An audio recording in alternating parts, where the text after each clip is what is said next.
চলো। আচ্ছা, তুমি খাবার খাচ্ছ? আচ্ছা, কোনো সমস্যা নেই, তুমি খাবারটা খেয়ে নাও, তারপর আমরা যাব। না না ম্যাডাম, কোনো সমস্যা নেই, আমি পরে খেয়ে নেবো। আপনি চলেন, আপনার দেরি হয়ে যাচ্ছে। আপনি এসব কি বলছেন? আপনি তো খাবারটা খাচ্ছেন, তাই না? আপনি আগে খাবারটা পুরোপুরি শেষ করেন, তারপরে আমরা যাব, কোনো সমস্যা নেই। কিন্তু ম্যাডাম, এটা কিভাবে হয়? আপনার দেরি হয়ে যাচ্ছে ম্যাডাম, আপনি চলুন। কি ব্যাপার? আপনি এই শুকনো রুটি কেন খাচ্ছেন? তার মধ্যে কোনো সবজি নেই, তরকারি নেই, এটা কিভাবে খাচ্ছেন আপনি? আসলে ম্যাডাম, হয়েছে কি, আমি শুকনো রুটি মজা করে খেতে পারি, বুঝতে পারছেন? কিন্তু এই শুকনো রুটি কিভাবে খাওয়া যায়? আর রুটি কেন এত মোটা হয়েছে? আমার তো মনে হচ্ছে এই রুটিটা আপনি নিজেই বানিয়েছেন, তাই না? আচ্ছা, আপনার বাড়িতে কি রুটি বানিয়ে দেওয়ার মতো কেউ নেই?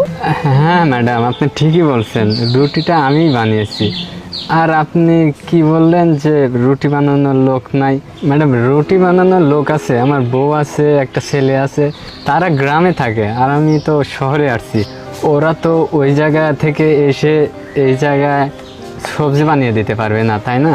আচ্ছা, সব কিছুই তো ঠিক আছে, কিন্তু পাশে তো ক্যান্টিন আছে, তাই না?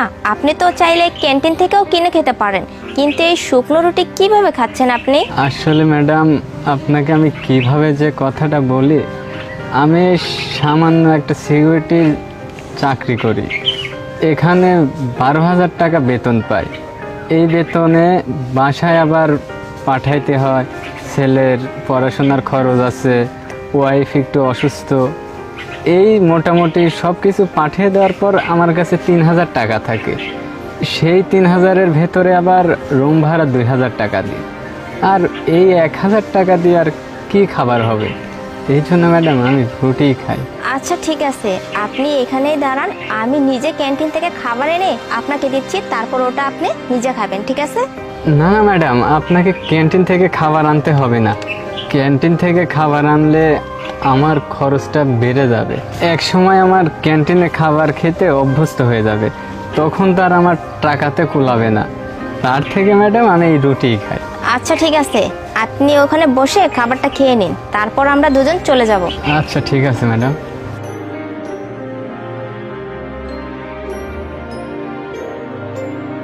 ম্যাডাম চলুন। হ্যাঁ, এটা ধরুন। এটা কি ম্যাডাম? এটা আমি আপনার জন্য খাবার নিয়ে আসছি ক্যান্টিন থেকে। কি বলেন ম্যাডাম? আমি তো এইমাত্র খাবার খেলাম, আর আপনি এটা আনছেন? আপনি এই খাবারটা খেয়ে নিন। কিন্তু ম্যাডাম, আপনার তো অফিসে দেরি হয়ে যাচ্ছে, আপনি চলুন তো। শোনো, তুমি এত চিন্তা করো না তো, আমি যেহেতু তোমার জন্য খাবারটা নিয়ে আসছি, তুমি গাড়িতে বসে খাবারটা খেয়ে নাও।